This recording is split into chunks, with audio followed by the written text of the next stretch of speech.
ఎట్లా అండి గ్రాఫ్టింగ్ అంటే మీరు ఎయిర్ గ్రాఫ్టింగ్ కూడా చేస్తారు అని అంటున్నారు. సో ఇప్పుడు ఇది ఉంది కదా నాన్న, ఇది కొంచెం ఈ కణుపు ఉంటుంది కదా, ఇది మొత్తం ఇలా పీస్ లా ఉండేది కూడా మొత్తం గీసేసి ఒక అటు ఇటు 2 అంగుళాలకి ఇలా పెట్టుకొని దీనికి మట్టి పెడతాను, పెట్టేసి మళ్ళీ కవర్ కట్టేస్తాను. ఓకే 2 months తర్వాత మనం తీసినప్పటికి ఈ మట్టి నిండా వేర్లు వచ్చేస్తాయి.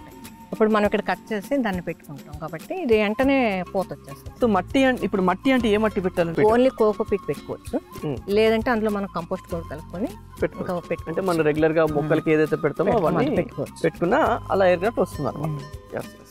ఓకే సో చాలా అంటే కొద్దిగా జాగ్రత్తగా కొద్దిగా 1/2 ఇంచ్ వరకు తీయచ్చండి దాన్ని. ఇప్పుడు 2 అంగుళాల వరకు ఇక్కడ నుంచి ఇక్కడ వరకు తీసుకోవచ్చండి. ఇది అంతా మొత్తం గీసేయాలండి ఇలాగా లోన్కి, లోన్ పీస్ లా ఉంటుంది అది కూడా గీసేయాలి చాక్ పెట్టి. తీసేసాక మనం ఈ కణుపు దగ్గర కట్టామంటే ఆ కణుపు నుంచి మనకు మొక్కలు ఏర్లు వచ్చేస్తాయి. 2 months అయ్యేటప్పటికి మనకి మనం ఓపెన్ చేసి చూడక్కర్లే, 2 months తర్వాత కట్ చేసేసి మనం గాలి పోకుండా కవర్ కట్టేసి పైన కింద కూడా కవర్ కట్టేస్తాం.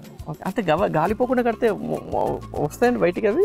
ఇవి ఎందుకంటే ఇది చెట్టుకి నీరు పోస్తున్నాం కదండి, ఆల్రెడీ చెట్టు దానికి అందిస్తానే ఉంటుంది కదండి, అలా కూడా ఏర్లు వస్తాయి. చెట్టు నుంచి దానికి బలం అన్ని వెళ్తూ ఉంటాయి కదండి, నీళ్ళు వేయక్కర్లేదండి. అప్పుడు దీనికి ఈ లోన్ నుంచి వస్తుంది కాబట్టి అక్కడ మనం ఓపెన్ చేసాం కాబట్టి అక్కడ వేర్లు రావడానికి